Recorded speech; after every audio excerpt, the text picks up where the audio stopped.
Okay, welcome back, and here we are with more TV pilot boot camp with Script Camp. We are on week one of post-apocalyptic and dystopian pilots. You don't have to be writing in that genre in order to be in these boot camps, but that is going to be the genre flavor this time, just in time for Halloween. We're also running action horror in our feature boot camp, so we have our two themes running simultaneously. Those are in our Friday 6 to 8 p.m. and Sunday 11 a.m. to 1 p.m. Pacific time classes. We also are running novel boot camp Saturdays from 12 to 2. We hope that you guys sign up on our sign up sheet or our pledge sheet today. That indicates that you are interested in being in these boot camps, and it gives us a head count of how many people are going to be involved. All you have to do is enter your name and your project title. If you have one, you can write untitled if you don't have one, and then also your email address. And we can use that to keep in touch and make sure that you are officially made into a boot camper. So you'll get the proper role on Discord. You'll get instant access to the member exclusive chat channels. And you will be part of the group of boot campers that are working day by day to try to finish their script in 6 weeks for the TV pilot course, 8 weeks for the feature course, and 12 weeks for the novels. So in the chat right now, you can find the links to sign up for those different programs. Nacho in the chat is asking if this is recording. Yes, it is. Recording on the cloud and also locally. There's the bootcamp links. Thank you for that. And so you can see the links to sign up for any of the upcoming or ongoing sessions for feature, which is right now on Sunday, 11 to 1, TV in this current slot, Friday 6 to 8, and novels Saturdays 12 to 2. Just so you know, there is no feature class this upcoming Sunday, though, the day after tomorrow, because that is the day of our Spooktacular, which is going to be the first, maybe annual, perhaps, maybe monthly, we don't know, but tradition of it's going to be a workshop, an intensive workshop from 12 to 6 p.m. at the Boyle Heights Arts Collective, or right next to it at the building that is connected to the Paramount.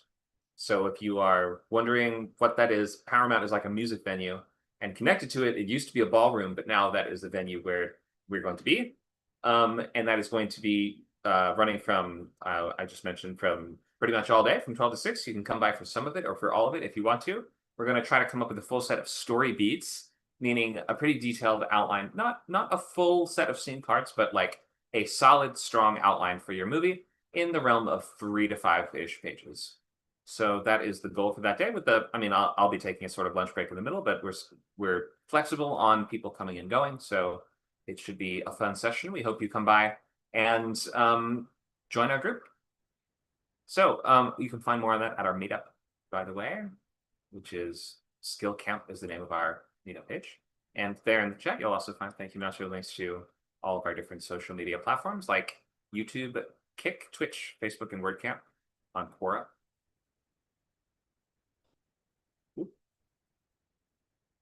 Okay, this is the schedule for this class today. We were going to be looking at log lines if you had anything to turn in to finalize them for the upcoming course.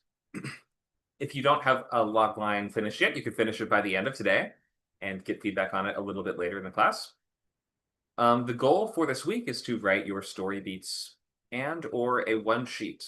Story beats would be that document of about 1 to 5 pages, something like that, which is going to list out the major scenes in your movie. And it does not have to be so prescriptive as to include the page numbers, but it is going to hit the most important stuff and keep things in the correct order, and also include structural headings to keep straight which part of the movie is fulfilling which structural role.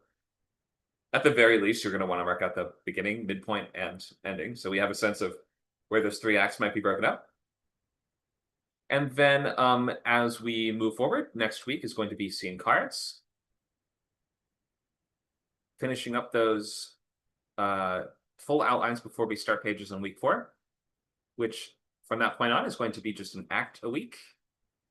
First act, week 4, second act, week 5, final act, week 6. And we do have a Thanksgiving holiday break, though, just to note. Usually you can expect on Thanksgiving and Christmas around those times the class will be off. But there is the tentative schedule at least. Hopefully everyone is able to follow along and hit the milestones okay, if that is in fact what they're trying to do. We will start with check-in today to find out where you are on your projects. See, essentially, have you been hitting your page counts? Have you been making your progress that you want to make? And if not, what's standing in the way? Is there some question you have or some issue that is preventing you from making further progress? We will finalize loglines if you have any, or if you are even finished, like starting on your loglines now and starting to shape something into a logline. Maybe you could get that feedback on that. Story engine overview, we'll look at the essential elements that make a TV show click together and function and work. Big picture, getting down into the weeds of character dynamics and the way that they interact within a structure, an episodic structure, a plot structure, and different story engines to keep your characters all in proximity with each other, having adventures week after week. We can look at characters, both an overview of character and this idea of character from situation. How do we derive the right character for the right situation? Make sure that they're properly being tested and having their values kind of incrementally shifted, not from A to Z, but from A to B by the end of that pilot. And then moving into questions and open lab. Anybody know what this picture's from?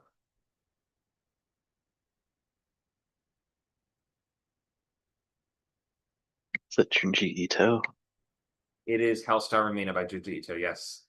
This is sort of, it almost feels a little like Majora's Mask, this idea that there's like this apocalyptic event that is a moon is going to collide with the Earth, or some kind of gas giant, I think. It might be just some kind of massive planet. But the closer it gets, the more it starts to develop these like human-ish characteristics. Look, an eyeball opens up in it. It eventually turns out to have a giant scary face on it, and it like eats the Earth by wrapping its tongue around the Earth and chomping it up.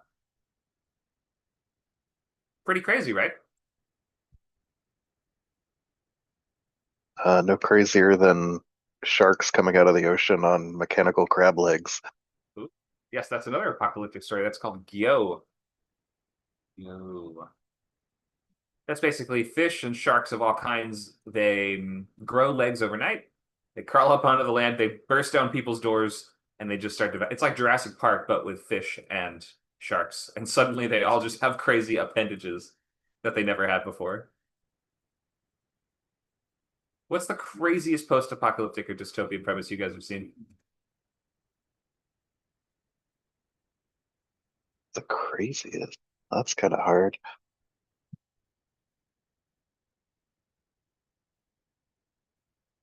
I mean, it's sort of like a more like a it comes up sort of in discussions about uh AI superintelligence. Just something replaces the solar system with paper clips, like, an AI is trained to like make paper clips or something, and it just like keeps going, never stops.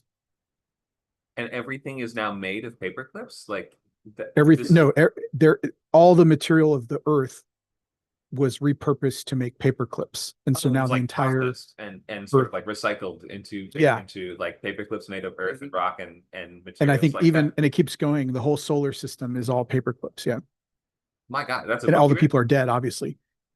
No, it's just a discussion or I've read about this scenario from a few different sort of like AI thought experiment. It's just a thought experiment. Books. Okay. Interesting. Yeah. Okay, so it's supposing a world in which everything has been sort of processed by machines to the point of absurdity, and to the point where everything has been recycled. Is that right?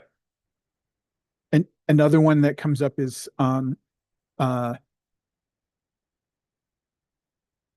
Rococo's Basilisk. What's that? Are you familiar with this one? No, not that one. Or Rococo's Basilisk. It's basically like, if there is a chance that there could be an artificial superintelligence in the future, it's possible that it might punish anyone who didn't help it come into being in the future. So it's sort of like, it comes from an old, like Pascal was a philosopher who said like, well, if everyone were rational, should live as though God exists, because if it's even a very small chance, the cost of not behaving as though God exists is much higher than if he just doesn't turn out to be real, right? And Right. so Rocco's basilisk is this kind of the same thing. It's like, well, you should really help AI super intelligence to come into being because it's a possibility it could exist, and then it's a Yeah. possibility it could Just to hedge punish your us if bets. we don't. Just to like Exactly. play the odds. Yeah, I love it. Mhm. Okay. So you're saying this kind of ties Well, into the apocalyptic ideas in terms of like if the apocalypse ever is to come about, then certainly the AI would reward its collaborators and punish everyone else. Is that Yeah. right? Or even if there's a small chance that it lets you live or whatever. Like, I wonder if there's a TV show in this idea, right? Like the robocalypse has happened, and now how mhm. like the people that were the collaborators that helped it come into being are now living a sort of it's like a sitcom about those people, I guess. What would that kind of Sitcom. yeah, they live and the rest of the human race is Yeah. enslaved except for like a few hundred people that now own like everything. Mhm. It's kind of like Last Man on Earth. That's fun. Or I have no mouth and I cannot scream, sort of. Right, exactly. Luke, did you say you You had one? take it Go in ahead. a dark direction. yeah, it's called Blom, is how it's pronounced. But if you just search blame exclamation mark, you'll find it. It's a manga or an anime, and basically it's similar to the Grey Goo scenario Nacho was describing, but it's a city. It's a city that starts on Earth and eventually grows to larger than, I don't know, the size of the solar system or something like that. Whoa. Just a massive city, Is it sort endlessly of self-replicating. is it like consuming everyone, or is it sort of is everyone okay? What's going on? Is the city is it populated? No, people are sparsely, you know, there's little enclaves of people and machines and things, but it's very sparsely populated, and most people probably did not survive the expansion of the city. How many episodes? Crazy. Yeah, look at For the sure. images. There's some really cool There's not that many on cities. the wiki, Just but go to like Google Images.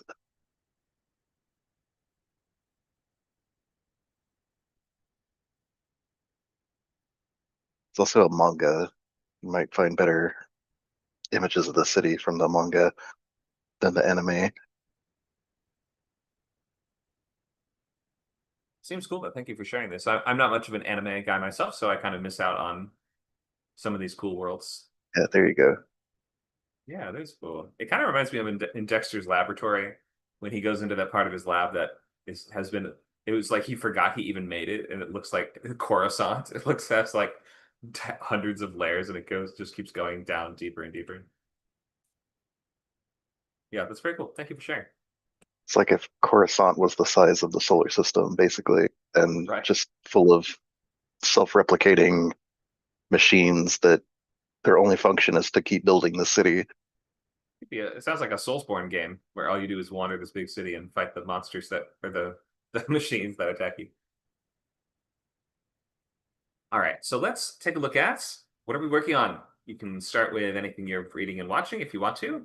What scripts have you read lately? And then tell us about your bootcamp project if you are working on one. That would be title, genre, comps, loglines if you have them to share. And you can today you don't have to go into it right away, but we will touch upon your story engine.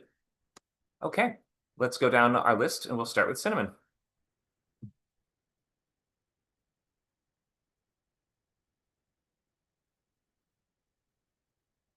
Are you there?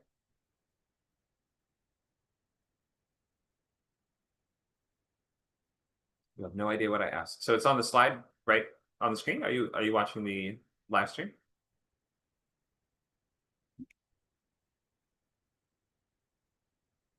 Okay, I can repeat the question. So you can tell us about your bootcamp project, title, genre, comps, logline, or story. Anything about you want the story engine that you want to share?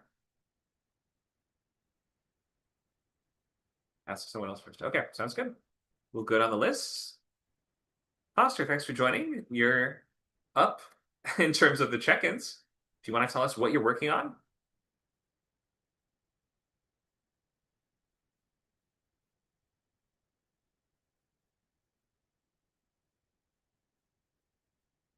Okay, it looks like your mic is on mute there. I'm not sure if you're able to hear me okay, but feel free to speak up if you're able to. Okay, we'll go to Luke.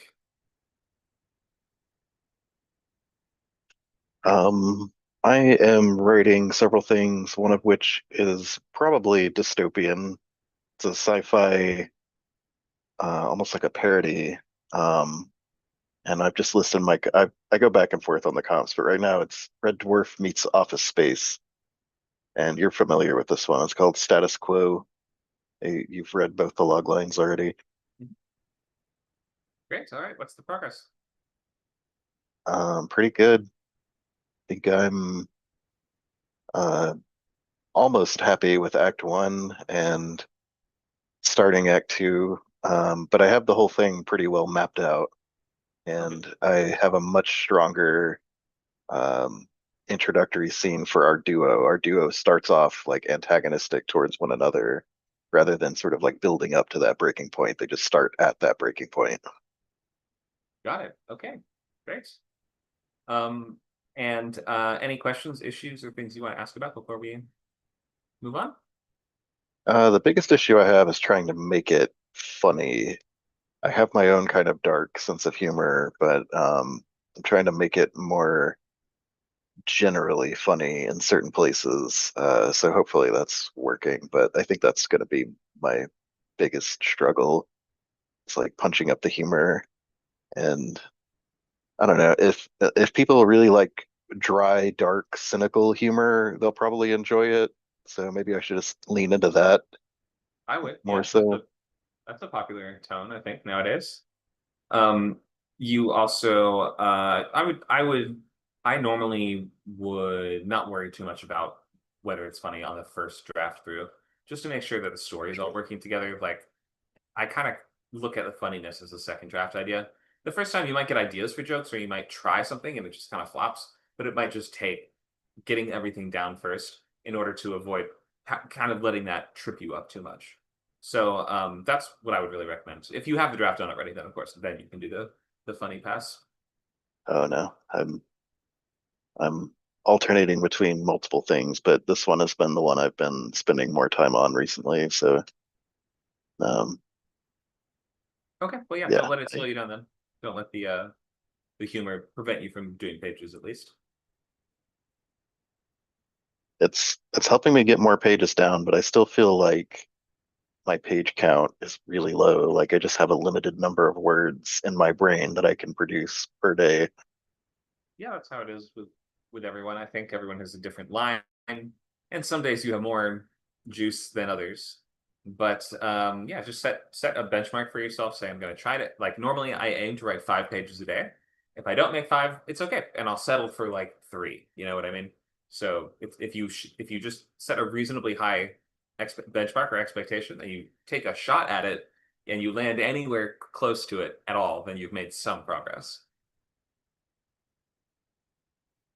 Anyway, everyone works differently, so of course, maybe that will not work for you, but that is how I think of it.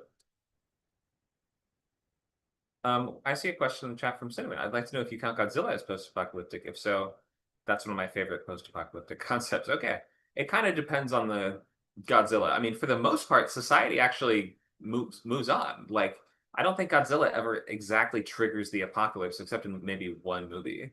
The looming threat of the apocalypse is present, but like just from the idea that if these monsters win, these evil monsters win, then Godzilla, has failed and all of humanity might be doomed. Pacific Rim, I think, is even closer towards the apocalyptic concept because in that it's more than just one giant monster; it's like an unending army of them. So that's you could look at that as almost like an evolution of the Godzilla kind of concept, like blowing it up to 100 times its size and saying it's not just one good kaiju versus the bad kaiju. It's the humans versus an army of bad kaiju. In any case, it is not quite post-apocalyptic for the most part, and nor is it exactly dystopian. Although the societies that exist around these kaiju attacks do occasionally take on this sci-fi dystopian vibe, especially if you watch the more recent Kong versus Godzilla kind of movies. They seem to take place in a world with a lot of government overreach, but at the end of the day, I guess we need government overreach because the world's being torn apart by giant monsters. So your mileage might vary. Um, hope that answers your question. Thank you for that. Are there post-apocalyptic utopias? Like, I think Star Isn't Trek Star takes Trek? place Yeah. after, Yeah. yeah, Star Trek in its timeline has a huge, almost apocalyptic war, like nuclear war, I believe. right. So part of the supposition might even be that we need to have the world be devastated before the apocalypse or before the utopia can really rise. I think that is a concept that was explored in sci-fi of the 60s and 70s. There's probably more of them too. I can't, nothing else jumps to mind right now. Okay. Anyone else? Who have I not checked in with? Uh, Oliver, do you want to share your project, what you're working on? I don't I don't write like stuff like that. I haven't made one. I don't think I've ever thought of it personally. I am interested in probably making one sooner or later for one of my other projects, but like I'm not exactly sure how to. I'm never educated into the fact of it. The most I've gotten into quote unquote post-apocalyptic is the fucking I'm sorry. Hunger Okay. Games, which isn't really that is more dystopian than anything. But yeah. Right. Yeah, it's Uh, okay. I mean, you don't have to be writing in those genres to be in the course. You can be writing anything you want. I know. Like that's the most I've ever read, quote unquote, like dystopian kind of, and that's not even kind of. I'm not sure if I consider that to be. Okay, all good. Anyway, sorry. Are you interested Are in you, screenwriting? Are you are, looking to learn how to write a script? Oh no, I've been doing it for well, a while now. You've been doing it. Okay, great. Not sure Yes, I what to have. speak up. Yes. I was just gonna ask, yeah, like, are you writing a TV pilot, or is there something you're working on these days? Yes, I work on a lot of different screenplays just to test out what I can and can't do. The most recent one I did being one I did today. I just did the opening scene for it, about the Irish Independence War of 1919 and 1921. I'm not sure if you remember me. I'm the guy who only does historical stuff, sadly. So I won't know Not much badly. about dystopian. Okay, all good. Well, you Yeah, might know more sorry. about every dystopian story is rooted in historical context, so there's always some crossover there.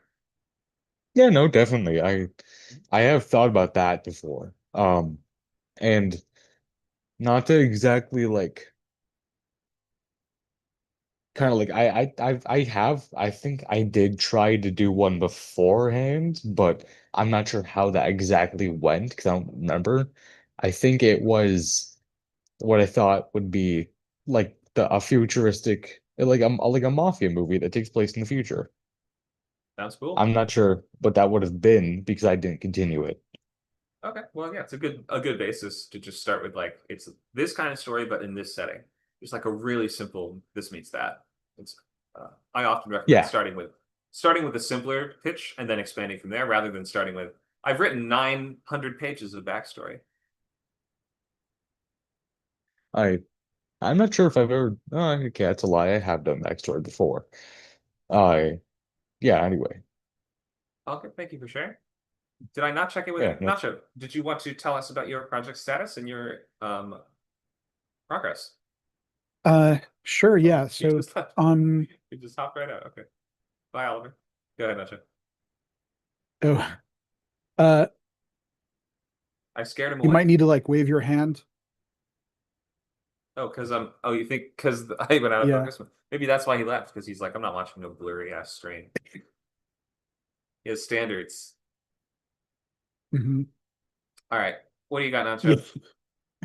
Yeah. Some people still have those. Look, you Um, can have a clear, good stream when you show up for the class. That's the rule. That's the there you go. compromise that we'll make. When we get 5 people, the stream will improve by 50%. Um, yeah. So this is a sci-fi mystery box show. Comps are Severance and Shutter Island. Already sort of broke the story and wrote the story beats with my writing partner, but our next step would be to expand that a bit into scene cards and write up a synopsis of the story of the pilot. Um, Okay. so after his wife vanishes from the dementia village where they live, A memory-impaired veteran must outsmart his caretakers to find her, only to learn the facility is a military research outpost in a war against alien infiltrators. Great. So I guess it's sort of a dystopia. Oh, for sure. It's a corporate dystopia. Yeah. And then the pilot episode is just a retired veteran searching for his missing wife, discovers he is trapped in an experimental staged community for dementia patients. Great. Okay, your series logline is 10 out of 10. The pilot logline, so is his goal now to escape, or is his goal, I need to stay there and find her? Are you saying at the end of the pilot or like during the pilot? During the pilot. Yeah, so during the pilot, he doesn't realize that he's trapped. Oh, until the end. Right? He thinks he's just trying to find his wife. So I think by the end, by the end of Act 2, he starts to kind of like realize he starts to believe the line that they're giving him, that it's a community for dementia patients. So I guess I would say like he doesn't really, yeah, I guess he doesn't, I don't know if they're trapped is the right word, but like he doesn't, mainly he's just trying to find the wife. And then by the end of the episode, he realizes he's trapped. Okay, so that's sort of the last thing that happens, you're saying? Yeah. Okay. Yeah. And somewhere around the middle, he kind of realized it's a staged community for dementia patients. But Right. then he doesn't understand that he's trapped there, that he can't leave. Okay. Okay. I think I get it. So, but you're saying, so the thrust of the rest of the show is it going to be him trying to escape or trying to find the wife?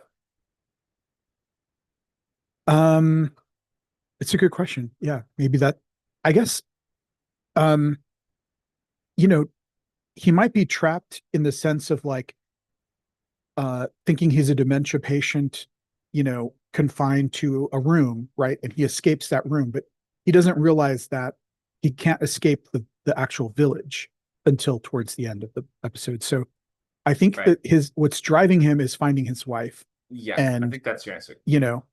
Mhm. Because even if he finds her, they both still have dementia, so they would need to stay in a care facility anyway. So the weight of the dramatic conflict is just, where is she? Like, I want her back. I think that's the important part. So yeah, something to consider. Thank you for sharing those. Okay. Series logline working really well. Megan, did you have something to share? A project updates? Anything you're working on? Not with regard to this particular subject, but I thought I would come and listen because I always learn something new from you. Okay. Thank you for that. Did I miss anyone else?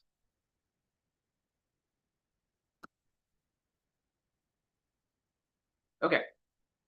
Let's get into story engine. So an engine much like the engine in the car, has many different moving parts. But the thing about it is that it cannot exactly be easily expressed. There's not just like one sentence that says, "This is my engine." The engine is kind of this ephemeral, intangible thing that's like the result of everything working together. A really good story engine will sort of seem evident from a strong logline, a strong series logline. It should be pretty clear how we're going to get more than just one single story out of this, and how we're going to potentially have years of storyline from this one concept.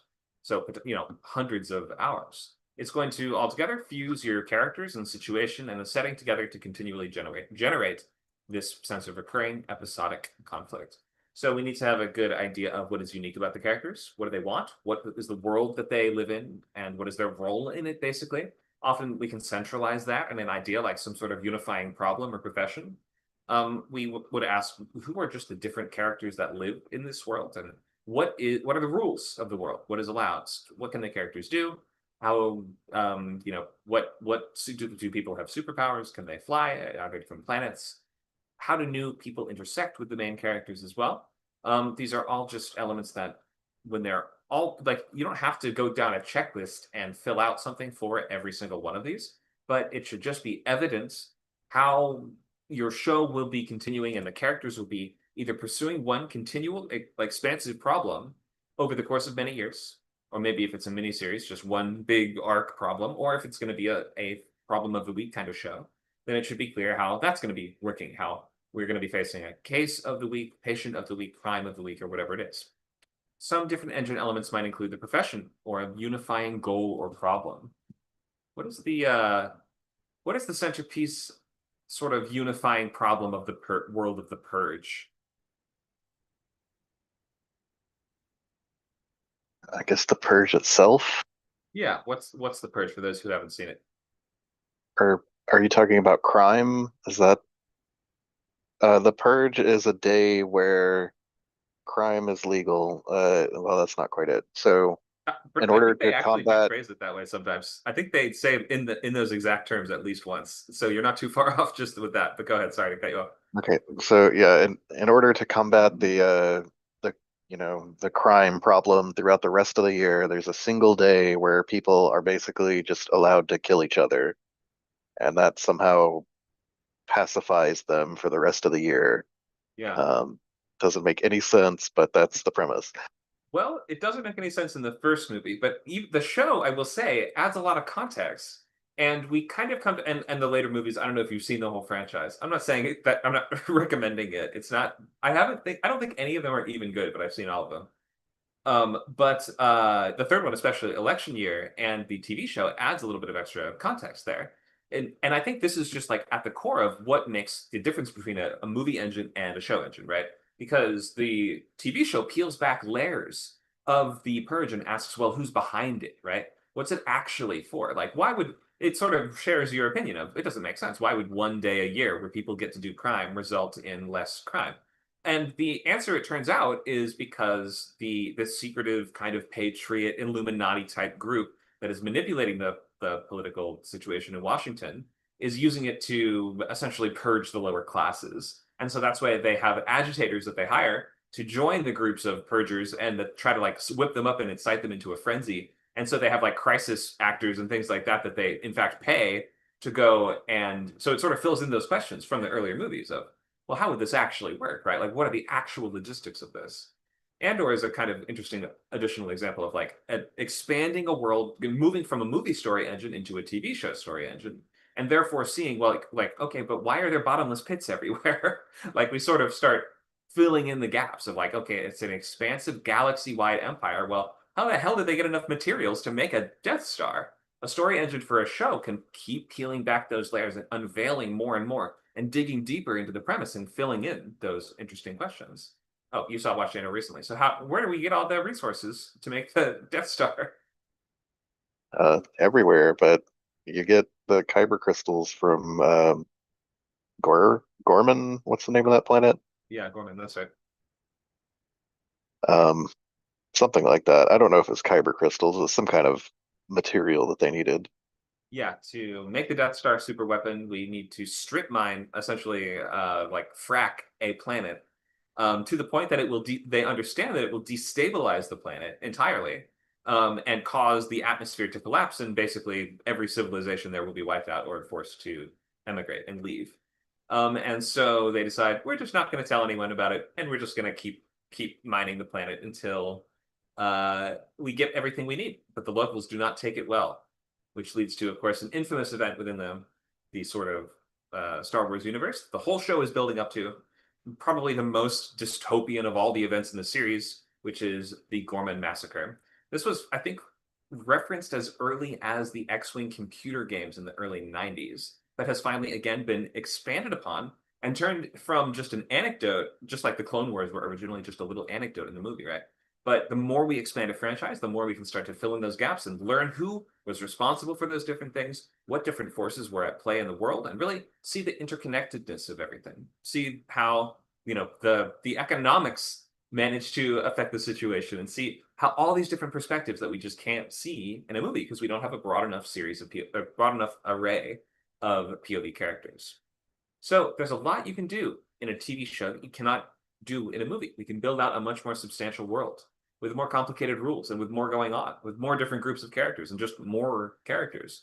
Your spotlight is so much broader. And so sometimes the challenge becomes, how do we condense everything in such a way that it feels like a story engine and not just a list of different ideas for crazy random stories that have no connection between them. Unifying goal or problem, which we mentioned for the world of the Purge, that's one example.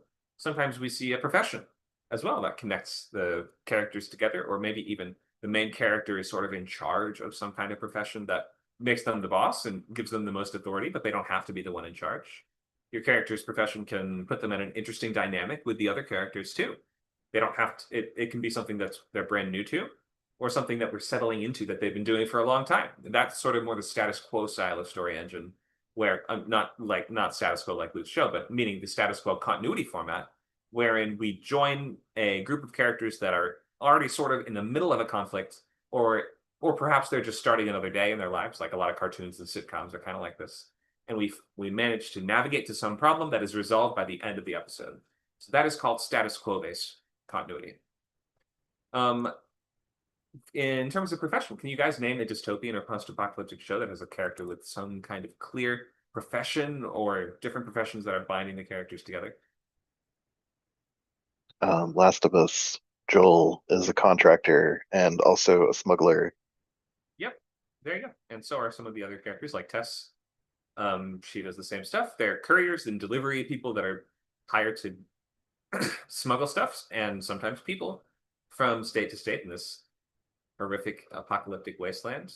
It gives the character something to do, and the fact that the entire first season is just one job just puts him on an easy quest trajectory. Like it says, every episode we're going to be working towards the completion of just essentially one of the many jobs that you do. If they were to do a Judge Dredd TV show, you might imagine it would be the same thing, where each season would just sort of be one investigation, or maybe even each episode. If I were to do Judge Dredd, I might even do just Xena style, like every episode is completely just like status quo, but in the hour-long format. Someone should do it. What else? What are some other unifying professions that we see in this subgenre? And specifically post-apocalypse or also dystopia. Yeah, either or, both, all of the above. How about mystery solvers, like Juliet from Silo? I mean, is that her job or is that just her role? She's the sheriff. Like, So yeah, no, it's her actual job. yeah, Yeah, you're right. She becomes sheriff. Yeah. So, but she's an outsider that becomes sheriff unexpectedly, which adds a wrinkle to the engine, because it is to say that she is not experienced in this position. She's brand new here. She's out of place. Everyone doesn't know how to interact with her. She comes from the lower decks, the lower grimy class area. And so she's kind of a fish out of water, but also has been given this responsibility, this position of authority, to be the one to investigate a murder, which is, or like a death, essentially, or several different deaths, which are at the core and the driving questions of the first season. What else? Cinnamon mentions Handmaid's Tale. Okay, what's their unifying profession?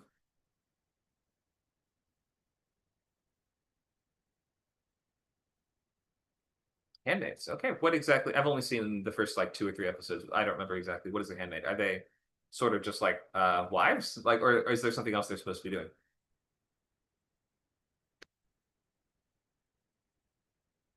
Luke says they're breeders. Okay, have babies. All right, so basically forced stay-at-home moms. Is that what they do? Forced breeders, right? Okay. Yep, that is sort of a profession. I mean, normally we would think of a profession as something you're paid for. Being a slave is not exactly a traditional profession, but it is a shared kind of like collective task for your characters to do. Or like being prisoners, for instance, is not really a profession, but it might kind of bind your characters together in such a way that makes your engine click and work. How about Twisted Metal? John Doe is a milkman, which means basically he's just a delivery man and one of many. And I guess they also have like pizza delivery and stuff like that. It's a bit campy. I haven't actually watched Twisted Metal, so is there not sort of like a death race element involved, or what is the Yeah, there is, what is the plot line? There is. but yeah, the first season is like building up to the tournament. The tournament is season 2. Tournament is But on the second season. Okay, the interesting. whole first season is just post-apocalyptic, kind of, I don't know, insiders versus outsiders. I think that's actually what the factions are named. Like Oh, you wow. have people inside cities and then people that are kept outside of the cities. Okay, like the wild It's, bandits and stuff like that. if I remember correctly.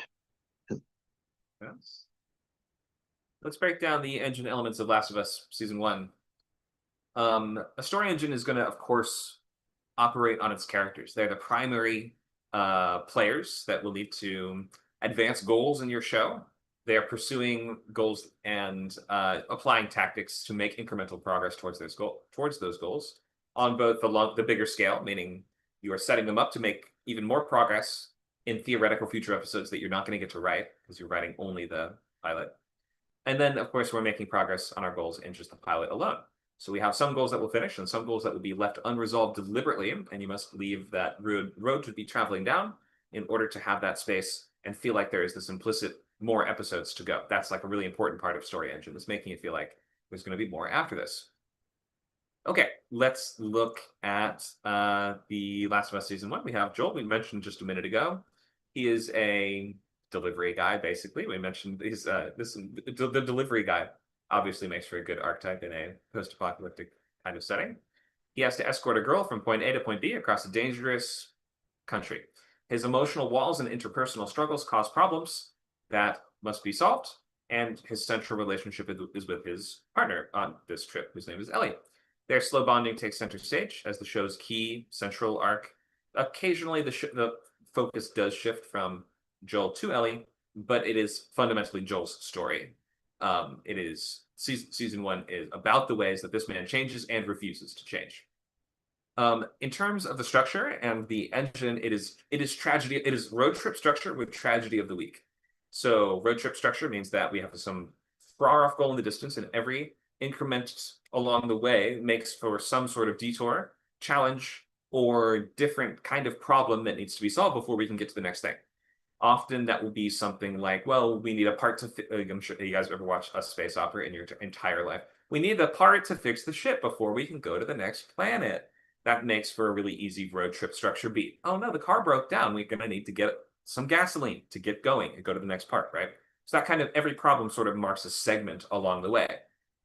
In addition to each problem and sort of interwoven with each problem comes a tragedy of the week, which is like some new character that we meet that they are either some kind of reflection on either Joel or Ellie and there's kind of their role status or self-perception as a father or a daughter, basically. And then something terrible happens to them that makes us reflect tragically on the idea of love. And then we move on from that character and we go to the next thing. That's the engine of the show. So these two are the core. We go from incident to incident, episode to episode of horrific tragedy to tragedy, and every time we make progress getting closer towards our destination. Really, really simple, really clear story engine. Any questions about those basics there? Oh, I guess I would mention also the antagonists along the way. There is not one consistent antagonist. It is, in fact, just sort of like the many enemies. It's based on a video game, so it's kind of like the many enemies of the post-apocalypse. At every, sometimes we face a zombie that acts kind of like a boss kind of character. Sometimes we meet gangs of raiders or individual psychopathic cults or things like this. But ultimately, the obstacles are either going to be comprised of monsters and other humans. Okay, anybody have any questions about how that works, or anybody want to add anything there?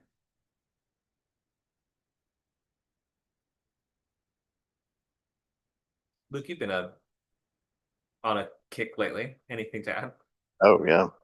I don't know. We pretty much covered their entire central relationship, so yeah, that's the story engine. I guess So I guess a thread it that we changes in season 2. yeah, exactly. And like I think there is some stuff that we start in season 1 that carries over into season 2. Like everything about Ellie's Yeah. self-identity that sort of like becomes the main thread in season 2. And Joel's role changes. He goes back to doing what he did before the apocalypse, which is a contractor. He's Right. fixing pipes and electricity and building houses and this kind of thing. Yeah, season 2 is not a road trip. Oh, season 2 becomes a road trip structure in the latter half, But the first half is actually more just like a post-apocalyptic drama. We're not really in the action thriller world until things really kick off and get going. So yeah, that one's kind of structurally interesting. Most other series don't change formats quite as much, but being based on two video games from years apart, you can see how maybe that happens. Slightly different visions of those games. Let's pick a show that you guys know, especially in the post-apocalyptic or dystopian genre, and tell me about how the engine works. I've got some suggestions here behind me. These are some popular shows like Walking Dead and Severance. I know all the ones here pretty well. And Battlestar is, of course, post-apocalyptic, I insist, because Caprica gets destroyed and these people are left wandering looking for a new home. Who wants to volunteer to tell us about a story engine and how it works? I could try Twisted Metal. Great. So it's been forever since I've seen the first season. Give it a shot. So from what I remember, we meet our main character, whose name is John Doe, and he drives the car Roadkill. That's about as close as we get to the games. It's a post-apocalyptic kind of, I don't even know how to describe it. It's a world that's like stuck in the mid 2000s, and our main character is a delivery guy. And in the course of a delivery gone wrong, he makes a bunch of enemies and acquires a companion who refuses to speak to him, so he just calls her Quiet. And they have like a will they, won't they kind of thing going on for their story. And then there is an enemy, or several enemies. There is like a group of, I don't know, police officers. And I think that might be based on the character Outlaw from the games. There's Sweet Tooth, who's like a mad serial killer clown. And I forget what their actual goal is. I think they're trying to make it to like a specific city. It might actually be Los Angeles or something. They're trying to get inside the wall of the city, but everything in the universe is getting in their way. All these enemies that they're making, like Sweet Tooth, or there's a bunch of them that don't even exist in the games. There's like an exterminator van driven by a crazy lady, and a few other interesting ones. Okay, thank you for sharing that. So that's also a road trip style where they're making progress every week, getting closer towards a distant goal. Yeah, I remember now. He has a map. He has this little like he's lost his memory because, obviously cliche. And he has a map from childhood, and it's literally drawn in crayons, and it looks like a little curvy road with like a house and all these little things on it. And he's trying to follow the map to get to the goal. So we have pretty clear progress markers that we can see. Maps are really good for that. That's why the Indiana Jones thing of like watching the map, watching the progress trace across the map can be a nice way to showcase your character's progress. If there's any ambiguity about it, you typically want to make the progress explicitly clear. Thank you for sharing that. Dakota, do you want to tell us about Falling Skies? Absolutely. It's one of my favorite shows. All right. It's great. I've never seen it. I don't know anything about it. Tell me all about it. Oh, it's great. So it has Noah Weil. So if you're into the pit, this is a great show to kind of watch if you like him a lot. It's a post-apocalyptic world where it takes place 6 months after an alien invasion wipes out 90% of the human population, resulting in about 700 million people still left alive. Most cities are destroyed, capitals are destroyed. It's awful. And it follows this group of people that are led basically by the remnants of the U.S. Army, or part of the U.S. Army, and it kind of just, a bunch of ragtag group of people. They call themselves the Second Mass, as in the Second Massachusetts. And our main character is Tom, and he is a history professor with a specific knowledge of military history. That is his expertise, is military stuff. He knows a lot about battle and war and everything else. And the main kind of story engine in the first, because each season has a different like goal in mind, because it's basically a big long war story between humans versus aliens versus another group of aliens that come later in season 2. But season 1 is all about all of these aliens are killing the aliens that invaded are killing everybody. We have to, not die. So in order to do that, we have to get to a safe location. Also, we have to find, Tom is really trying to find his son, Ben, who is currently missing. And along the way, they meet, a lot of, hostile groups, mostly, uh, scavengers, people that are, trying to, like almost like raiders or gangs or whatever it is, like very post-apocalyptic kind of, they don't try to reinvent any wheels here. They really don't. A lot of it is based on the character relationships that they have, because it's really about we have to survive, and also we have to maintain like some sense of order. It's really about order versus disorder. Yeah, like that's kind of the main theme of the show. Like, what is the purpose of government now? Now that the government doesn't exist, what do we do? How do we go about doing things? So Yeah, it it's starts. really, really good. So you think it starts as more of a war show, but then it becomes a little more sort of political as they end up having to build society Yeah. back up. Yep. Yep. Got Yeah. it. Yeah. Got it. Stuff starts to build back up. It becomes more political, and it becomes like, well, how is the war going to continue, and who's leading us now, and diplomatic relations? Can we trust these new group of aliens in season 2? Like, are they with the other guys that tried to invade us before? Like, it becomes political quick. Okay, got it. But so it sounds like the central story engine is revolving around this war. Yeah. So the war is not done. I imagine it's not like we win the war and the show keeps going. I imagine the war will not be resolved until the very end of the show, right? Yes. Yes. Okay. Exactly. The last. Yeah. So yeah, war engines, they typically work a couple different ways. In that case, it sounded like you were saying there was sort of like a road trip arc, at least like a sort of There government is. element, right? And that makes for a good war type of objective too. But so war engines are based on objectives, and so those are going to be like the missions that your characters go on, that in theory would be progressing the front of the war. Your job then becomes you have to clarify what impact it's having, and you have to showcase like, are we actually gaining ground or not, and what does that look like? And like sometimes it's useful in that case to set up like for each kind of quest of the week that your characters are going on, not just what is the enemy and what the enemy is armed with and like what we're up against, what the obstacles are, but also think of like what tangible benefit do we get from this, that at the end of the episode we can actually say this was worth it. Like this feels like, or unless your show is about how they totally failed, or like, and that's okay too, but like make sure it doesn't just feel like, well, another victory down, now we move right on.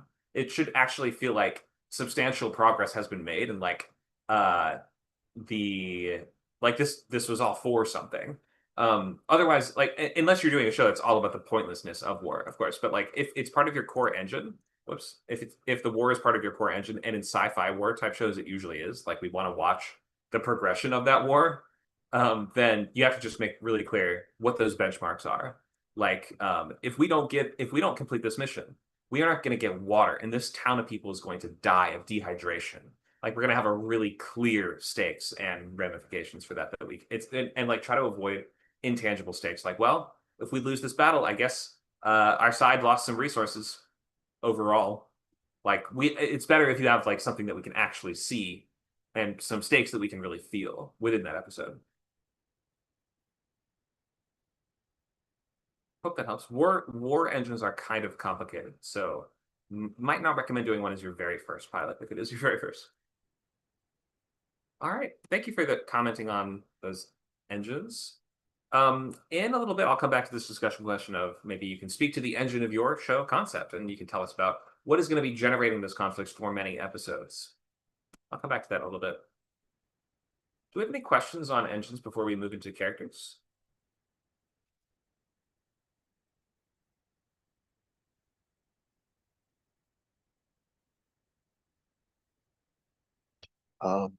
We talked a lot about post-apocalyptic, but we didn't really talk about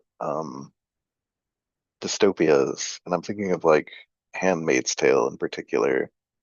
I didn't get a sense of, I mean, I get this, like they're trapped in this horrible scenario or whatever, but like what are our protagonists trying to do for the whole show? I didn't get a big sense of that from the pilot.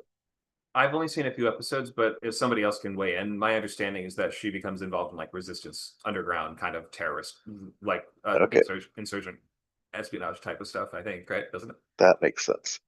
Can somebody confirm that? And I think there's also like a missing daughter or something, if I remember. Oh, the main character As has a part of missing the daughter, story like engine. a mystery plot line too. Maybe. I might be mixing it up with another show. Anybody watch it that can speak to that?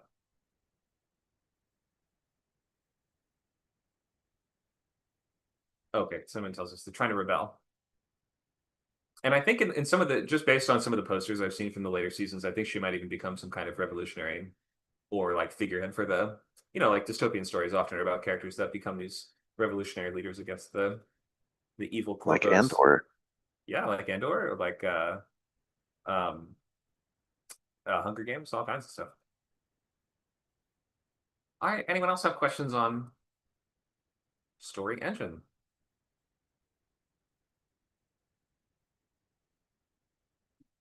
Maybe just more of a comment, but I've noticed if you just have strong characters or factions, that the story can just kind of write itself, and there'll just be endless drama and conflict between people that want different things strongly.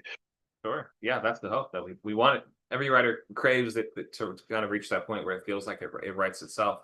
That means that you're truly in the groove, I would say. But or what did they say? In the flow state or something? In the groove, feels so anxious. All right, let's get into character. Oh, go ahead. Oh, we just had a question. On Zoom? Uh, Oh no, yeah, for you. for this kind of Dementia Village show, would you say the story engine is like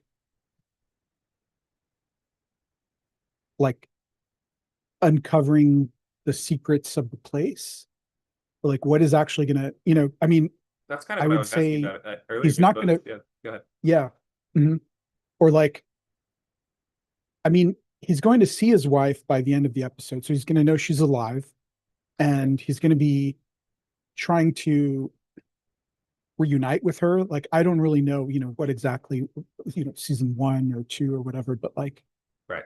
it seems like what's driving it is finding out what happened to her exactly, and also like what is she, right? Because you know what is this place? Like, we're not, he starts to believe that it's not actually a dementia village, it's something else. And his wife, is, and everyone who's there, all the patients are veterans, so it's something about military secrets. And he's not going to actually get to the, fundamental like truth of the place until like further on in the show. But I guess what's driving it is like, is it does it make more sense to say the story engine is finding the wife, or the story engine is like, you know, uncovering what, solving the mystery of like what this place is?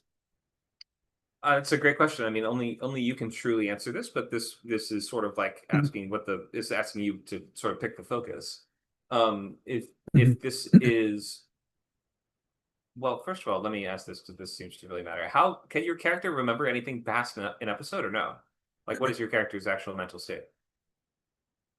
Yes, it will. Yeah. So it'll fluctuate to where he has um scenes where he's more impaired, and it could be due to the exercises that they're teaching them or medication or whatever. But there are other moments where he's very lucid. And I think the big question for him in the pilot is, was the the moment after the cold open, or like when he sort of like woke up and his wife is gone, did 6 years really pass or not? And by the end of the pilot, he's convinced that no, they've been lying to him. His wife has not been dead for 6 years. And that is actually the next day. Yeah. Okay. So I think that you need to tie together the most so hang on, I got something here. So the way that it works in Severance, for instance, is that the main Mhm. character is trying to solve a central but by as season 1 evolves and wraps up and we move into season 2, we see that the central goal is for him to find this person, right? I'm trying not to give it. Should I even? Does anyone mind if I give spoilers for Severance? Maybe it's easier if we just give it all away. Season 1 spoiler, all good. Season 2, haven't watched yet. I don't know if anyone else. Oh, you haven't watched it? Okay, never mind. Then I can. I Hmm. guess it won't work that effective. Oh, it's okay. Go ahead. Yeah. Okay. Well, I think if you saw the end of season 1, you at least have the idea of where it's going. Yeah. So, Mhm. Mark's wife is at Lumen, and he wants to Mhm. rescue her, get her out, right? But in order to do that, he has to dive in. He has to keep working at the company, and he has to continue delving into the company and like learning its weird ins and outs, and exploring the other departments and getting to know the people there, and making alliances, and like he has to sort of engage with the central premise of the show in order to accomplish his goal. So I think that you need to tie those two things together and make it such that in order for your character to accomplish his goal of getting my life back on track, or at least like getting my wife back to me, if nothing else, he needs Mhm. to do blank, which could be blank would in this case might be figure out what this place is and get to the bottom of it. Or it could be something like I've come to believe my wife is in danger from blank. So now I need to dive deeper Mhm. into whatever it is that I think is happening to people here and stop that, because if I stop that from happening, I'll save my wife also. So I think you just need to tie those two things together and not make it feel like two separate questions. Because if he's just like, well, I just want to get my wife, I don't really care about what this place is, then something's off in the engine. Like you need that's in order for Mhm. those things, in order for it to work, the best avenue for him to take has to be the one that will take him in the direction of the most interesting questions, in addition to pursuing his personal goal. So you need to kind of like wed that personal goal and the question Great. together. Yeah. Okay. Perfect. Yeah. That makes Maybe sense. I've over explained that and over kneaded the dough on that a little, but I hope that makes any sense. It's kind of it reminds me of this idea in game design, where in game design you have to sort of make the most strategically intelligent thing to do also the most fun thing to do. That's like one of those huge ultimate challenges of game design. The most strategically intelligent thing to do is also the most fun. So you're doing that kind of with a story engine on a TV show also. You're making sure that the most, quote, strategically intelligent thing to do is, in terms of pursuing your character's goal, is also, quote, the most fun in terms of interacting with the core premise elements as you've laid them out. I think I summed that up pretty well there. Nice job. Make that a video, not Joe. But don't include the part where I said to Well, make a we video. will.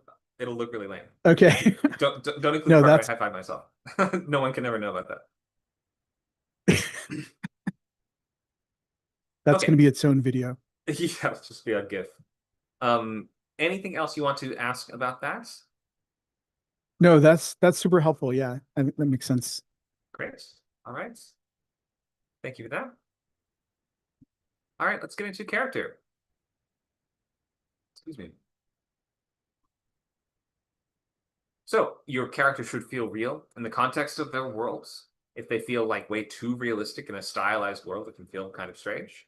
Ultimately, the best way we understand a character and invest in their journey is by connecting with their goals and wanting the same things that they want, or understanding why they want the things they want, because they can be some version of the things that we want.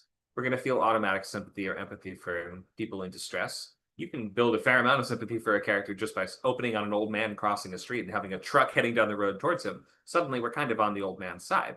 We want the story heroes to succeed, and the more difficult their journey, the more badly we want them to achieve that goal.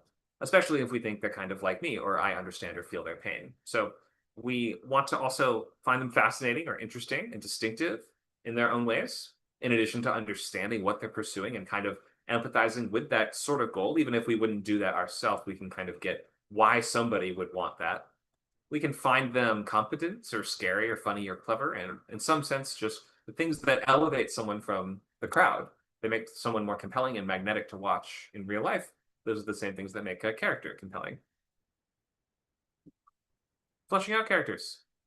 We often like to ask questions that dig a little deeper beneath the surface, like I was talking about how a story engine for a show can expand the setting, the details or backstory for a setting, and continue to peel back layers of that, TV shows can also do that with characters over time, which sort of lead to really layered characters and layered, interesting, complex relationships. We can ask questions like, what do they seem like versus what they are really like? Or how do they perceive themselves and think of themselves versus how do they really act? We can also sometimes see interesting clashes of values and circumstances and distinctions between the characters in terms of just swapping out one element for something unexpected, such as age, gender, ability level, nationality, or anything else. Can you guys give an example, either drawing from any of these on the board if you want to, or a character of your own choice, and talk about the ways that that character, the sort of layers that that character has, and everything that makes them their amazing, complex self?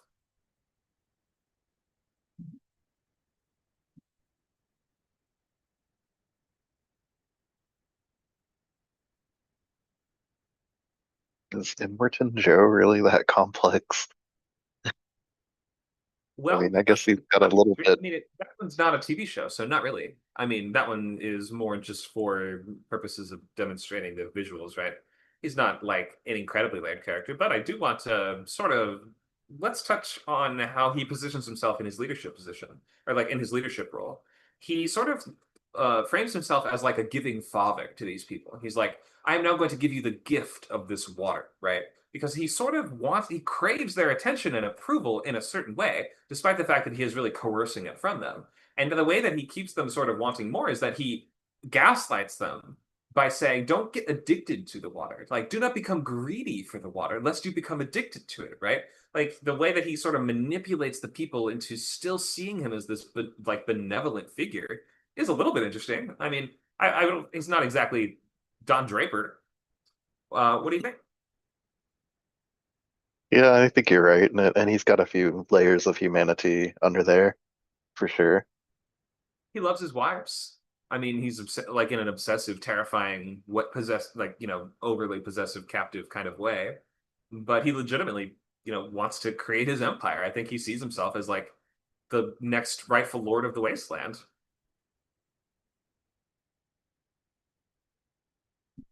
Any other characters you guys want to highlight or talk about? More. Yeah. Go ahead. Tom from Falling Skies. I'll just keep that same example, just to keep myself consistent today. Sure. The thing that makes Tom a great character is, especially in the pilot, this is 6 months after everything just, goes to pot. So he's still trying to grapple with, oh, this is really happening. Like, he's just a normal guy. He's a normal person who's just trying to figure out how to survive the alien invasion and trying not to die, trying to figure out where food is. Like, literally the first scene is like, oh, we're running out of stuff. like where are we gonna get stuff? How a normal Nice. person goes through that. It's great. And So, is that sort of throughout the show, leadership arc then? yeah. So throughout the show, he kind of he was never timid, but he kind of steps into leadership because he's paired with this military general who's like, no, we're following it by the book, we're following it the orders, and Tom is like, there is no government anymore. Like, we have to be the government now. Like, we have to be reasonable, and he doesn't want to lead, but he realizes he has to, because if he doesn't, then the general guy is just going to, you know they're not they don't want to be the military, but they're going to act like the military, and he is like, no, I didn't sign up to be in the army. I signed up to survive, not be in the army. And so it's that clash that is really prevalent in the show, and he kind of slowly has to kind of adopt a little bit of that. um and it's just a great, like, if you haven't seen the show, it's really worth watching, just because, especially the first season, just because of how Tom is not necessarily becomes more of, uh like, he doesn't become like I'm the greatest person ever season one, but it definitely is like the I have no choice now. I'm the only person that is sane, Yeah. basically. So really common arc in post-apocalyptic genre is the leadership. Yeah. So character goes from um, being either a loner or they're the protector of a small clan, and then they have to let people in to their clan and in whatever way. So whether that's a partnership or whether that's I have to join a group or whether that is I'm the only one competent enough to lead these survivors, and the character gains competence and responsibility and respect and sort of needs to at some point pass on that responsibility to someone else. So that kind of forms the foundation of a lot of zombie kind of survival horror post-apocalypse sort of media is asking which character will step forward and take charge and be the next leader. All right, let's just do one. Let's design a gang. Anyone who has not done this activity yet? We did two of these last time. Anybody like to take a swing at this one? I have not done this. Okay, this will be fun. We wrote out a bunch of different options last time, so these are drawn from the chat. Why don't you pick one setting on the left, and then we'll pick the other two options for you. Okay, setting. They live in, I gotta go with the church. Okay. They live in the church, and they've mastered the deadly art of electric scooters. All right. This would be right at home in Twisted Metal, honestly. Okay, electric scooters. Are you talking about like mobility wheelchairs or You can interpret it however you want. okay. I'm thinking like lithium batteries that detonate and catch on fire, and that's their secret weapon. It's like, oh, we'll look weak and pathetic on our little motorized scooters, but then once those batteries ignite, never know what hit them. I think the person might have been referring to these, these sort of these app operated like bird and lime scooters like these. Yeah, the kind of thing a delivery guy takes into an elevator and then the elevator catches on fire. Right. Exactly. All right. So I wonder what's the connection between the church and the scooters. Do they worship the scooters, or are they like a youth group that happened to use the scooters and they like used it a lot and they became their vehicle of choice? What do you think? So the church just had this giant, warehouse full of these things for their little evangelists, missionaries to go around the neighborhood, delivering the good news to people's doorsteps. So whatever gang takes over the church, just like, oh, what are we going to do with all these scooters? And the answer is war. War for Christ. Why do I only imagine they'd have like a bunch of half pipes and stuff in the church, and so they're just like in the middle of madness, they're just doing kickflips. Like this feels like this would be in Turbo Kid or something like that. I mean, they don't necessarily have to be religious or like That's true. Christian. They could be, Yeah. I was just wondering. they could be, they could create their own religion, and just use the church as their holy temple. Yeah, this would be at home Turbo Kid for sure. All right, that's pretty fun. Okay, so the deadly art of motor scooters. So they kill people with the scooters as well. Yeah, they trap them in an elevator and ignite the battery. Do they have like spikes on the wheels and stuff? Like, what do they got? Do they have like flamethrowers on the handlebars? No, I think they make themselves look weak and vulnerable, and then when raider gangs like attack them, they ignite the battery and unleash the fury of the scooter. So the scooter sets on fire, or they're throwing it like a grenade? Yeah.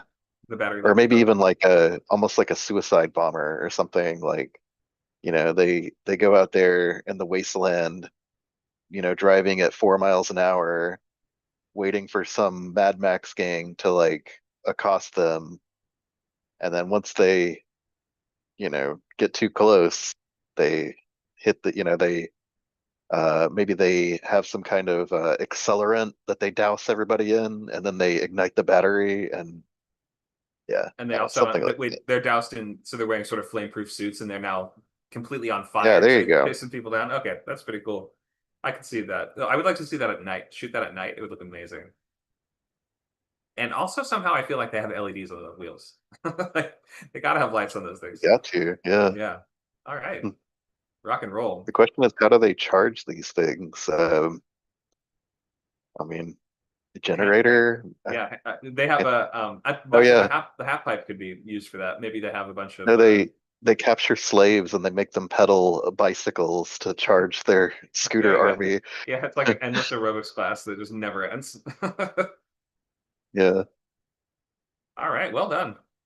What's the gang's name? Um, the Holy Fire. I don't know. It'll take me a while to workshop a good one. Okay. There's something really funny there. Something with Holy- like Scoot, some play on Holy word. rollers. Yeah, something. You'll find it. Holy Rollers is pretty low hanging fruit, but I like it, so why not? Okay. We'll call them Holy Rollers for now until something better comes up. This feels like almost like this would be a gang in Bible Man. Like the world of Bible Man. All right, but unless they're not actually religious, and they, in fact, it's just living in the church, in which case it would not be a Bible Man. All right, thank you for that. I just wanted one of those for now, but we can come back to it later if somebody really wants to. We are wrapping up, or we're continuing on, I should say. We have a few more slides on character. Then, of course, we will look at character from situation as an exercise. And then we will wrap up with questions and lab and workshop time. All right, let's keep going with character. So, a lot of the time, the situation is what you start with. In terms of a TV show, we don't always know who the lead character is. Sometimes we're just like, how about a show about explorers on the moon? How about a show about deep sea divers that stumble across monsters at the bottom of the sea? We have no idea who the main character is because you're starting from the perspective of, well, what's the general premise? What is the group of characters that is engaging in this action? A lot of the time, the hook or the main character can be an intrinsic part of your hook, though, especially because we can find the hook a lot of the time by asking, well, we've seen shows like X before, but we've never seen one where X, blank, interesting angle here. I mentioned like the Book of Eli earlier. He is the sort of post-apocalyptic wanderer, Mad Max kind of show movie, but main character is blind. Okay, there's an interesting twist, something we have not necessarily seen. Some new POV or tone or style or setting. Let's look at character from situation, and we have an exercise here to reconsider a plot line in a different genre that might just sort of give you some ideas as to how to think of the character. So it will have an interesting situation. You'll think of who would be the most interesting person to be the lead in that situation. So the normal show would be a drama about a dancer rising through the ranks of the world's top ballet academy, fighting tooth and nail for the coveted lead roles. So that you might imagine that's like the starting point. And we're thinking of what would a dystopian version of that be? And who would be the lead character to put at the heart of that story? Anyone have any initial ideas?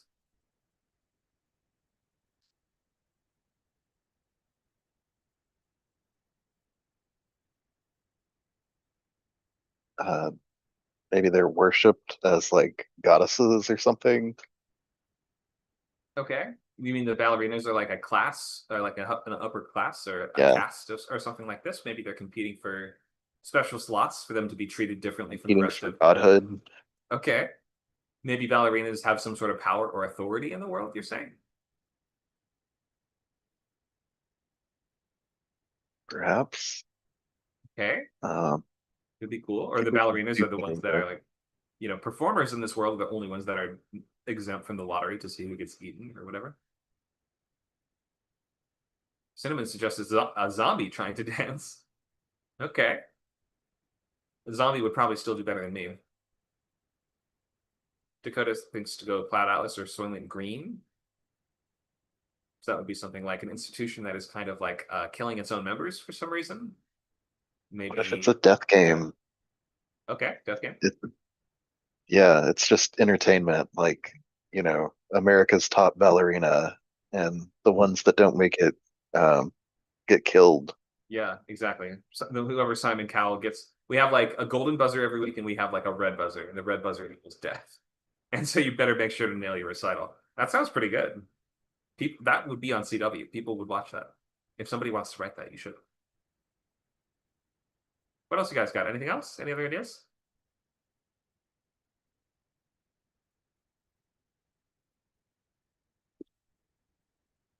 It could be a like historical dystopia too. Okay. So it could be like in the like I don't know 1500, for example, and the the ballerina could be it could be like a very elite school still, but the difference is that they're um they're like the only survivors of like the plague. So like the new plague is coming around. Um and they're kind of trying to uh survive, but they end up being like basically the new like plague doctors pretty much. Wait, hang on. Take me back into. We're dancing to see who gets to become a plague doctor. Make the connection. Yeah. What's the connection? Yep. So it could be like where you have to use ballet as kind of like how football players use ballet, right? To gain Like coordination. balance, right? Yeah. Okay. Yeah. So you would have to use so the idea would be you use ballet as a way to kind of move around and through the space because there's so many people. You don't want to get infected because back in that period, there was a lot of theories about how the disease was spread. Right. So it could be a way of how to maneuver through. Right. So yeah, you were being a ballerina in that sense, but you're also being trained to be a doctor. Okay. Some leopard Yeah, reaches for you, and you're like pirouette away. You can't get me. exactly. Exactly. I'm gonna just like do a perfect turn and just escape from all the gross little leopard fingers. Nobody quote me on that. All right. That's an out there idea. Thank you for that. Okie doke. I've got one more. This one is going to be a sitcom. Two people in a quirky small town operate a mom and pop mechanic shop. But let's try post-apocalyptic. And now let's ask, who are those two people? It doesn't have to be a husband and wife. It doesn't have to be a father and son. What is it? Sanford and Son? Isn't that what the premise is? Like this is Sanford and Son in Fallout world, I guess. But what do you guys think? A post-apocalyptic mechanic show. Who do you want as the two leads? Who's going to create an interesting dynamic?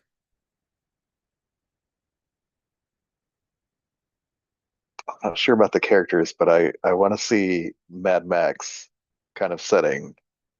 Just, the wastelanders like pulling up to this little mom and pop shop with their, 18 wheelers and their crazy drag racers with spikes and flames and things.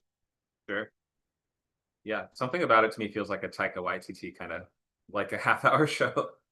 It would be like almost has like a Letterkenny kind of vibe to it. Like it would be just like desolate, middle of absolute nowhere garage, and all these Yeah. colorful locals kind of show up week by week and Call cause it, various problems. Go ahead. we call it pit stop, and the station could be in like the bottom of a crater or something. I love it. That's so good. Okay, now we just need characters. Let's go with that pit stop. Who would be creating an interesting dynamic here? Well, first of all, we have to think who would be able to do the job, right? So that's going to give you some clues. Anyone want to take a swing at the characters? Let's get weird with it. How about a robot? Okay, great. A robot you could easily see would have a great eye for mechanics. They themselves are mechanical, so they can scan the whole machine and they can, see all the changes they need to make and make themselves can be covered in all these interchangeable parts that they've swapped out from various stuff in the wasteland. So yeah, robot, great character. Who are you gonna And stick with the then robot? somebody unlikely. Um, How about a fish? a fish. Yeah, I was thinking a kid, but uh, What do you want to do? Okay, fish. fish or kid? I think I like kid more. Okay, all right, Kid mechanic and a robot. Like maybe all the right. kid is the apprentice or something, or uh, I don't know. There could be all kinds of different dynamics to explore there. Yeah, let's just pick something. So what have we not seen before? I think we've seen like the little Anakin, right? Anakin is the inventor with the friendly robots that he built himself. Let's pick something else. Maybe something weirder. The kid doesn't Like want to the be feral there. kid. Okay, what have you Yeah. got? Are you familiar with the feral kid from Mad Max 2? Thunder is it from Thunderdome. That's the one I actually haven't seen. No, No, which one is no, it from? it's the It's just from Mad the Max. Road Warrior. It's been a while I since think I've that's what seen it's it. called. I guess it has been too long, but I understand the trope or the archetype of the feral wasteland child. Yeah, just a like an orphan, completely feral, grew up in the wasteland, raised by dogs or dingoes or something, radioactive toads, who knows? Um, And now and raised by a robot. yeah, like maybe the robot is kind of like a Codsworth type, like this like old-timey butler, Okay. or what would be an interesting dynamic to just be totally opposite to the feral kid kind of archetype. Yeah. Um, Pick something you've never seen. maybe he's like a sheriff. I don't know. We've probably seen that. Maybe he's uh, maybe he's not programmed to do cars. He grew into it. What could he be? What was his original purpose, or it rather, the Uh, robot? maybe like making tanks or war machines or something like that. But now he's fixing up like little buggies and civilian type vehicles. You It's funny that instead of like war, because we're in a Mad Max universe, like what's the opposite of that? Like maybe he's making recliners or what if he was like one of those guys that did like pimp they did like hydraulic pimp my ride kind of stuff. So like he would add all these modifications to I make the think card. Go ahead. I think Cinnamon wins. Self-help robot. He's a therapist.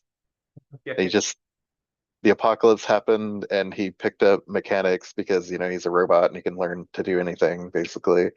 yeah. Um, Now he's a therapist to the machines, so to speak. well, and he's trying to give the little kid therapy, the little feral child, like uh yeah, man, that kid's gonna have problems. Yeah, Like let that. imagine being raised by What would the character arc kind of look like there? uh maybe the I guess the kid would just want to kill and maim and things, and then the robot would sort of have to adopt this like parental role and have to sort of like learn that like okay, like we're in the wasteland, like yeah, I should be more allowing of this kind of behavior and not try to raise the kid like it was before the apocalypse. I don't know, like Oh, let the okay. kid actually play into their more violent instincts or something. I don't know. Okay, so the robot himself is by the end he's like, it's okay to be a little bit nuts. The world is ended, so the rules have changed. I kind of like that. Yeah. Like, if you want to kill, you know, mutants and cannibals, go right ahead. Yeah, I, by the end he's you know, recommending it as like a release. What have you considered? Maybe bashing a couple raiders' heads off as a stress relieving option. this is great. Uh, yeah, Great we've call out. definitely never seen that before, and I would watch this. There you go.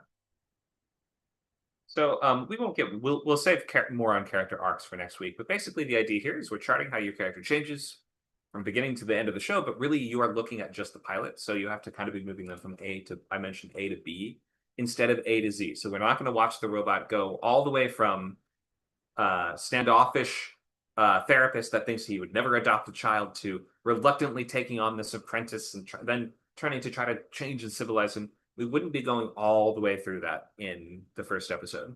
We would probably want to introduce the kid, set up a little resistance between them. We want to watch something. We want to watch your plot be catalyzed into motion. So, meaning we step over some kind of threshold, meaning your character makes a choice, as in we take in this kid and start realizing the problems that that's going to cause and having to deal with those problems and apply tactics to make progress in solving those problems. Sometimes the character in storylines like that, the character will have some goalpost that they're trying to reach to get rid of the kid, like Last of Us. And they're like, once I get to that point, then I won't watch you anymore, and you're out of my hair for good. But of course, we all know that arc involves a beat where the character becomes attached to the thing that they thought they would never want in their life. And so that would all sort of be down the line. But in the pilot, you can still hint at that. You want to just show like the cracks starting to form. If you make them just have that breakthrough in the pilot, it'll feel like there's no track to go down for the rest of the show. But the tricky balancing act is that you have to not hold anything back. You have to not hold the best stuff back, but you have to still feel like it is building to something better. I hope that makes sense. I know it sounds impossible. You have to give the best thing you have, but make it seem like there's something better down the road. But that's sort of the huge challenge of writing only the first installment of a much longer storyline. We'll get more into character arc in the following weeks. Also introduce some characters we'll return to later as well. I think I'll finish off today with just things to avoid in terms of characters. First of all, watch out for cliches and clams. Clams are things like, can somebody name off the top of their head a character introduction clam? There's one that is sort of like the classic screenwriting joke line to tell us who a person is. Somebody know it? Or do you not know it? You may wonder how I ended up here. No, this is a character intro, not like a line of character, not dialogue, but that's something we write in the script. This is hot but doesn't know it, and that is the considered like so cliche nowadays. If you use that, you have to like find some twist to do on it. You have to be like hot and knows it or something like that. You can like find some sort of like adjustment to it, but hot but doesn't know it is the one of the biggest clams in screenwriting. Don't write it sincerely, or else you will look like you were born in 1935. What else? Any other clams or cliches you guys can think of? There's one for men as well. Papa doesn't know it is usually for women. Usually coded more towards female characters. But there's one for men that is, do you guys know this one? Ruggedly handsome? Yeah, basically ruggedly handsome, ruggedly attractive kind of thing. There's certain literary ones as well in novels that don't quite cross over into screenwriting, but screenwriting has its own cliches and its own clams. What are any other cliches you guys can think of in terms of characters?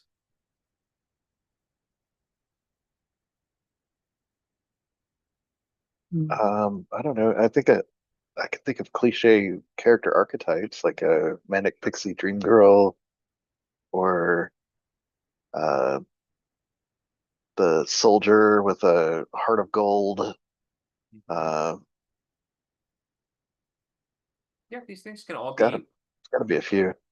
Certainly. Yeah, we are running a little low on time, so we won't go way too into this today.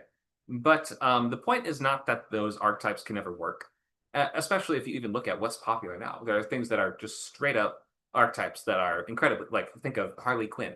That is one of the more popular movie characters on TV now. Is she a manic pixie dream girl? Yeah, like the psycho manic pixie dream girl variety. But yes, that is a straight version of that stereotype. People like archetypes. We like to see tropes. If you play them well, if you write them well, then they remind us of everything we love about the genre. But you really just want to avoid using them in ineffective ways. Like we don't want to use archetypes or tropes to act as a stand-in for characterization, and we don't want to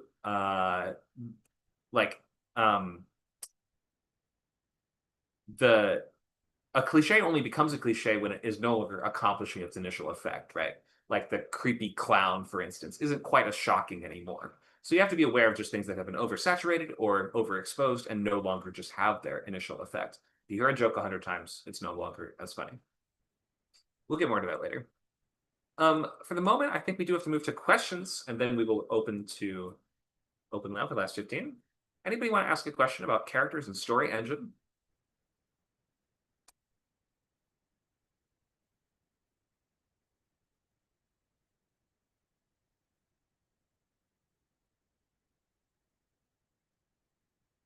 What about shows with a clear villain, particularly one that we really want to die, but they have plot arbor and they just keep surviving somehow? Okay. And you mean in our genres of our topic, or just any? Yeah, I guess particularly more like dystopia, but it could also apply to post-apocalyptic. Okay. Characters with one bad guy who we really want to die. Or shows with one. Yeah, as part of the main story engine, yeah. We could, I mean, to a large extent, Dedra is sort of like the central antagonist of Andor. I mean, more so than Vader is, more so than Krennic is. We could count Dedra or Krennic, I suppose, in a way. They're sort of like the one that is the ones that are like hunting the main character specifically down, despite the fact that it is a much broader conflict. Um, what other Yeah, and examples can you guys think of? Go ahead. they put her in harm's way occasionally. She doesn't feel like she has plot armor. It just things work out for her. Yeah, she just is an officer, so just doesn't have that much reason to get involved, except in the Gorman massacre scene, in which she is directly in the crosshairs for a little bit.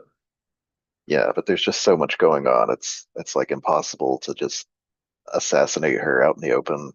Yeah. So what was interesting about this question to you? Right? Is it the idea of having like this the like what would make a good central villain for a TV show like this? Is that the fascinating part to you? The fascinating part is how do we keep them alive week after week Keep without them sort living. of, making it feel contrived. Okay, good question. Well, let's ask how do we keep Dedra alive? So she is strategic and clever and has no reason to actually get involved. So all of her involvement is sort of through third-party orders that she's giving. We see like the ramifications of those orders. We see agents that she's hiring, and they are the ones going to carry those things out. But she herself just hasn't like would not want to put herself in harm's way. A lot of the time, especially in dystopians, the main bad guy has incredible resources at their disposal. So even coming face to face with the rebel scum of the heroes would be a big mistake for them, and they know it. So I think just the villain plays it smart and has overwhelming resources compared to the hero. It makes it easy to keep them far apart. Other ways, your villain can't be killed. They are immortal, or they resurrect every time they are killed, like Michael Myers or something like that, right? Like one of the slasher villains. They keep coming back from the dead, or they respawn somehow.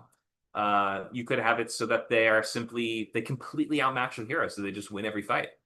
A lot of superhero shows kind of work like that, right? Like even if the hero does win for once, the villain still manages to get away, or at the very least, they steal the bag of money, and the hero is not able to catch them before they get away. So just make sure their powers are just a little greater than the heroes. What else can you do? You can any other ideas, guys? Go ahead. I guess you can have the Batman thing where the hero's moral code prevents them from killing Oh, the sure. Joker. Yeah, or the Predator has a similar thing too, where Predator has some moral warrior ethical code where he just will not kill certain opponents. It is against his nature to do so. That can be a good spot where you reach the point in your show where your characters they can't kill the villain because they wouldn't because it would go against everything they believe. Sometimes you can position it so killing the bad guy would betray your character's deepest convictions. That's a great way to keep them alive. How else do we keep the villain alive? A big mech suit.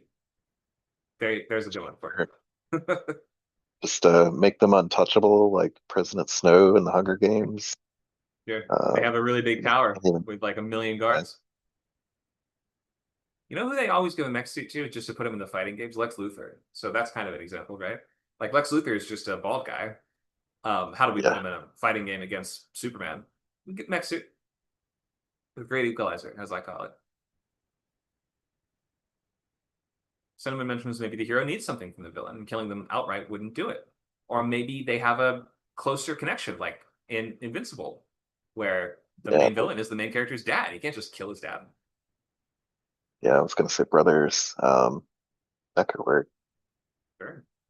Family connections make for a great reason for characters to not pull the trigger. Anything else you guys can think of?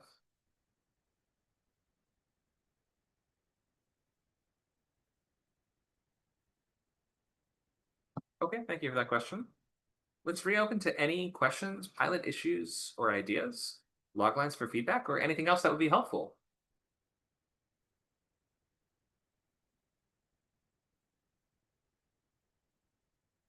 I guess you could help me figure out sort of a discovery beat for Act 3 of my status quo pilot. Okay. The the the A plot, or I don't know if it's the A plot. The plot of the whole show is that this alien infiltrator is doing something to the computer core, and we find out that it is, I guess, disabling the AI inhibitors. But it's doing this basically in order to chat up the computer. Like the alien is like hitting on the computer or like flirting or something. And then I want them to resolve the issue by basically getting married. Um, and then they instantly sort of like feel like an old married couple because they're so much more advanced than the rest of the crew, I guess. But I'm wondering how to, without, I guess we could just talk to it directly, and I have set up a way to talk to it, but without talking to it, is there a way to discover that the alien just wants to hook up with the ship's computer? So it's a bit of a strange one, I know. Uh, Yeah, I'm like blinking guy meme. He wants to hook. The alien wants to have sex with the spaceship. no, he wants more like love and companionship Oh, than like he's Does he hyper know? intelligent and he needs like a hyper intelligent mind to connect with. Hmm. okay. How does he know it's hyper intelligent? Um, Is that probably classical by Starship? scanning, Go ahead. probably just by scanning it, and he sees that like, oh, they're like enslaving this computer, or they're like reducing its operational runtime, and they Oh. put all these AI limiters on it to sort of keep it stupid. Oh, okay, but he sees its capacity and he's like heart swelling sound effect violin in the background, like zooming in, love at first sight kind of thing. When he's like, "Wow, look at it goes up to 900 billion trillion RAM." Like, wow, I'm in love, like that kind of thing. Maybe we get a little bit of a clue, like he's forced to watch some commercials before he can um, bypass the computer in the beginning or bypass the perimeter in the beginning. And one of Okay. the commercials is like an insurance commercial where a computer falls in love with I forget what the appliance is. A computer falls in love with some other mechanical appliance, and they have a baby calculator. And he's like really transfixed by this ad for some reason. But um, Okay, that's what gives him the idea. You're saying. yeah, Okay, and then uh, I guess he assumes that a ship of that size, well, I forget what the question was at this point. What was the question again? so how do our human crewmen, our duo specifically, how would they discover maybe in a more interesting way than just talking to the alien what the alien is up to with the computer? Oh, okay. Well, is he like bringing it flowers and stuff, or what kind of world is this? Like, does the I alien have a sense of our own oh, courtship rituals, or does it have its own courtship rituals? I think it would have courtship rituals that would be easy enough for people to understand, like Yeah, flowers and that kind of thing. that's my question, right? But if you are a spacefaring species, would flowers make sense, or like, what do you think it would be? I don't know, like snacks from the vending machine, but that doesn't really work for something you would give a computer. But Yeah. I don't know, just gifts, and maybe he's writing her like music or poetry or I don't know, this kind of thing. Does the computer have emotions, or does the ship have emotions, or something approximating them? Yeah, it has a personality. It's CC, which stands for corporate computer, and it's this like chirpy female kind of secretary personality. Oh, okay. Well, I could see the alien either, yeah, doing various types of courtship towards the holograms of CC, if that's what they have, or perhaps even going on dates with it, or attempting to get ready to go on dates with it, trying to impress it in various ways. Uh, what else you guys got? I suppose we could just walk in on them like having What? sex. Like I didn't All think right, they would here go we. that far, but I knew it was going there. that's funny. That would be funny. Like, they like, all right, we're about to confront the alien and figure out what the hell is going wrong with the computer, and they just walk in on them together. So the alien, Uh, they have the concept of marriage, but it doesn't mind sort of sex before marriage, I guess is what we're assessing here. I guess. Yeah, but I mean Yeah. Take it for a test drive, I the guess. well, to solve all the problems, like multiple problems, it's going to be the acting captain, which is our protagonist, marries the alien to the computer so that the alien can become a crew member and the computer can stop malfunctioning and it'll fix everything basically. Okay. Uh, I can't remember if I answered the question, but I hope that gave you some ideas. I think that whatever the I, alien courtship looks like might be a way of your character seeing and understanding what it was trying to do there. okay. Yeah, that could because we have a character that has more sort of book knowledge. Maybe he could reference his xenobiology or his like alien courtship ritual database or something. Yeah, check Be out like, your oh, this is Hitchhiker's what they Guide. do on, yeah, okay. Like this resembles an ancient courting ritual on Mentawkin 7 or, some sci-fi gobbledygook. Yeah, That could that'll also sort kind of of give work. us a sense of how delusional is the alien. I mean, like, is there any truth in what he's talking about? Like, could the computer actually love him? Like, is he going to give it something it might actually appreciate, or is he just nuts? Um, well, they will fall in love and then they will get married and then they will go through basically 40 years of marriage instantaneously and then they will be bickering and arguing like an old married couple Okay. end episode. All right. Fair enough. Well, thank you for the question. Hope that gives you some ideas there. We do have to wrap up. We have the end of our time. Thank you for joining, everybody.